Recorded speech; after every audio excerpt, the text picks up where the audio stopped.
My roommate is trying to sublease her room to someone who assaulted me in the past, saying tough luck, not her problem, and to deal with it. Posted by you/Blothra111. When I, 22F, was a freshman in college, a guy named Pete, fake name 21M, began harassing me to date him. I refused repeatedly, and it ended with him ripping my shirt off at a party in an attempt to touch my chest. I filed a police report, and Pete was found guilty of assault. I have a 1,000-foot restraining order against him. Fast forward to this week, my roommate Shelly, 21F, needs a subletter to take over while she studies abroad for the summer. She only found out she was leaving 2 weeks ago and has been looking for someone to take her place since then. She found Pete on Craigslist and asked me if I approved. I showed her my court documents, but Shelly claims she can't find anyone else and says I will have to deal with it. We got into a heated argument, and she left the apartment. This morning, Shelly texted me that Pete would be moving his stuff into the apartment today. I called the police, but since Pete hasn't shown up yet, they said they can't do anything. Shelly also says she will stay for the remainder of the week.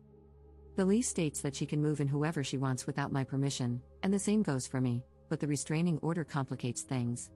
The landlord told me it's between Shelly and me to figure out.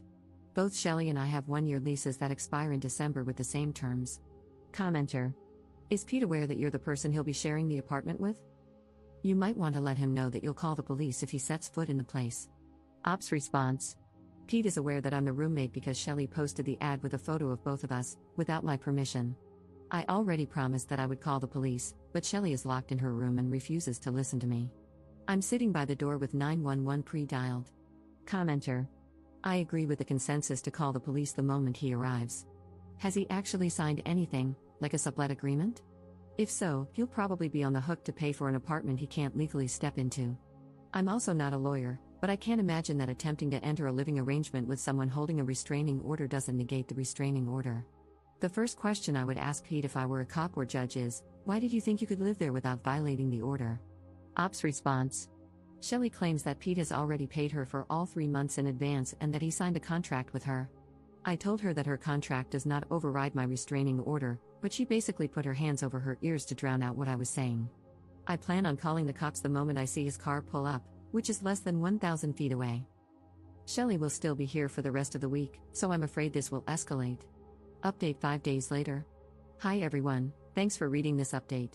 I've added some extra details at the beginning to better explain what happened. Things took some M. Night Shyamalan twists. Details: Shelly and I were not close friends. We were simply roommates with our own separate bedrooms and a shared kitchen/living space. I've only known her since last December when we originally signed our leases. We've hung out, but the only real connection we had was that she likes anime/Japan, and I am Asian. The Craigslist ad that Shelly posted didn't have a photo. It turns out she had used a generic photo of the two of us in an ad on our college's Facebook page, but Shelly took it down before I had a chance to take a screenshot.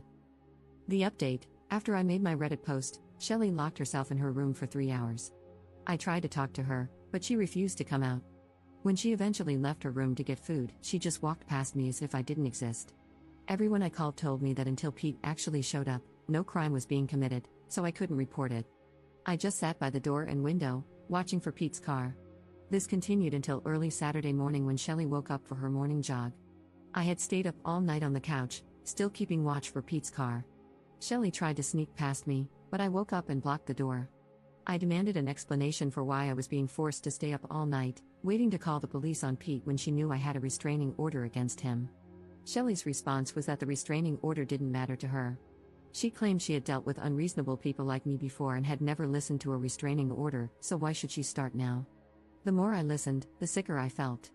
Shelly basically admitted to me that she is a beach.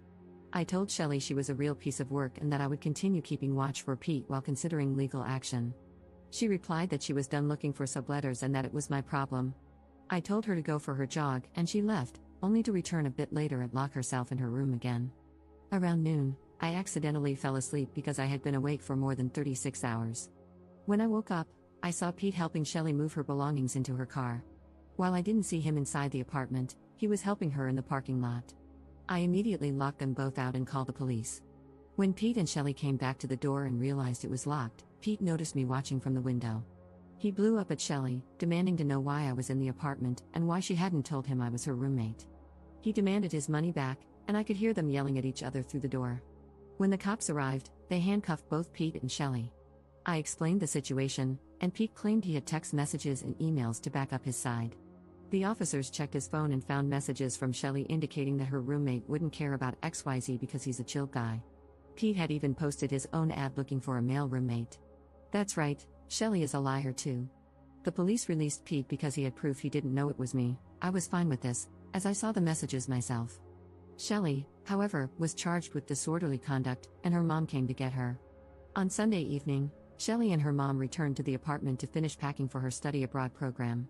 Shelley made snide comments about me definitely going roommate hunting to find her a subletter, as I had said I would. I ignored her. This morning, Shelley left for her flight. The good thing about separate leases? I'm only responsible for my rent, not hers. So, I'm going to sit back and relax for the rest of the summer while she gets evicted for failing to pay her share. Up in the comments.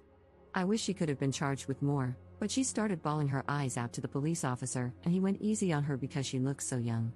To me, it's just another sign that she's an awful person because she was manipulating the cops. The lease explicitly states that I'm not liable for her rent, and even if she tries to sue me, it's my word against hers, and I'm confident I would win that legal battle.